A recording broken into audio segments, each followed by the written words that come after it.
In today's video, I'm going to show you how to add Mailchimp to your Wix account.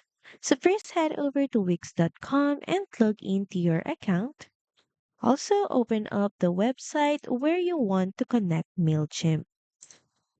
Then next in the left panel, hover your mouse on apps, then click on App Market. Now here, use the search bar to search up for Mailchimp, then click on it. So you can either add this MailChimp or this MailChimp forms depending on what app you need. And now to add it to your Wix account, click on Add to Site. Now here, follow the prompts to install it. Also log into your MailChimp account when prompt.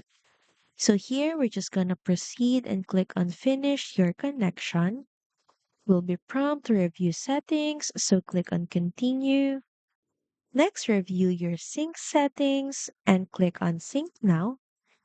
And when you see this pop-up window, you're basically done and now you're ready to view your dashboard. Also, if you see disconnected status beside Wix, that only means that you have successfully added MailChimp to your Wix account. So that's pretty much it. Thank you very much for watching this video, and I'll see you again on the next one. Bye!